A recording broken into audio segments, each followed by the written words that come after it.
ನಡೆದಂತಹ ಸಚಿವ ಸಂಪುಟ ಸಭೆಯಲ್ಲಿ ರಾಮನಗರ ಜಿಲ್ಲೆಗೆ ಬೆಂಗಳೂರು ದಕ್ಷಿಣ ಜಿಲ್ಲೆ ಅಂತ ಮರುನಾಮಕರಣ ಮಾಡಲಾಗಿದೆ. ಆದರೆ ರಾಮನಗರ ಜಿಲ್ಲೆಯ ಹೆಸರನ್ನ ಬದಲಾವಣೆ ಮಾಡೋದು ಬೇಡ. ಇದು ವಾಟಾಳ್ ನಾಗರಾಜ್ ಅವರ ಹೇಳಿಕೆ. ರಾಮನಗರ ಜಿಲ್ಲೆ ಇಡೀ ಭಾರತದಲ್ಲೇ ಹೆಸರು ಪಡೆದಿದೆ. ರಾಮನಗರ ಜಿಲ್ಲೆ ದೇವಸ್ಥಾನ ಇದ್ದಂತೆ. ಕ್ಲೋಸ್ ಪೇಟೆ ಎಂದು ಇಂಗ್ಲಿಷ್ ಅಧಿಕಾರಿ ಹೆಸರಿಟ್ಟಿದ್ರು. ಆದರೆ ರಾಮನಗರ ಅಂತ ಕೆಂಗಲ್ ಹನುಮಂತಯ್ಯನವರು ಹೆಸರಿಟ್ರು. ಇದು ನಮ್ಮ ನಾಡಿನ ಹಿರಿಮೆಯಾಗಿದೆ. ಹಾಗಾಗಿ ಹೆಸರು ಬದಲಾವಣೆ ಬೇಡ ಎಂದಿದ್ದಾರೆ ವಾಟಾಳ್ ನಾಗರಾಜ್.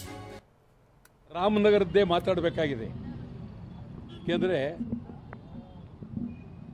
ಇಲ್ಲಿ ಬರೋಷ್ಟೊತ್ತಿಗೆ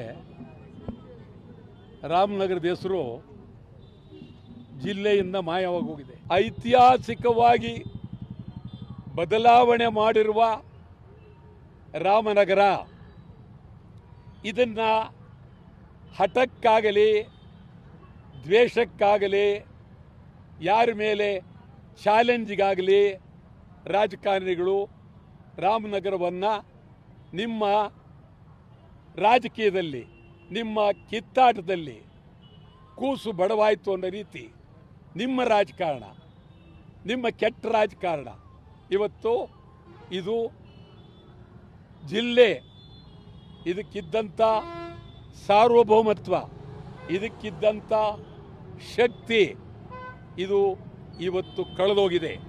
ಈಗಾಗಲೇ ಅವರು ಒಂದು ರಾಮನಗರ ಅಂತ ಜಿಲ್ಲೆಯನ್ನು ಬೆಂಗಳೂರು ದಕ್ಷಿಣಕ್ಕೆ ಬೆಂಗಳೂರಿಗೆ ಸೇರಿಸುವ ಮೂಲಕ ಮೊದಲನೇ ಪಾಪದ ಕೆಲಸವನ್ನು ಕರ್ನಾಟಕ ಸರ್ಕಾರ ಮಾಡಿದ್ದಾರೆ. ಇದು ನಿಜವಾಗಲೂ ಪಾಪ ಜನ ಮುಗ್ಧರು, ಅವ್ರಿಗೇನೂ ಗೊತ್ತಾಗೋದಿಲ್ಲ. ನಮ್ಮ ಇಚ್ಛೆ ಬಂದಂಗೆ ನಾವು ಮಾಡ್ತಾ ಇದ್ದೇವೆ. ಇದು ಒಳ್ಳೆಯ ಸೂಚನೆ ಅಲ್ಲ, ಬೆಳವಣಿಗೆ ಅಲ್ಲ.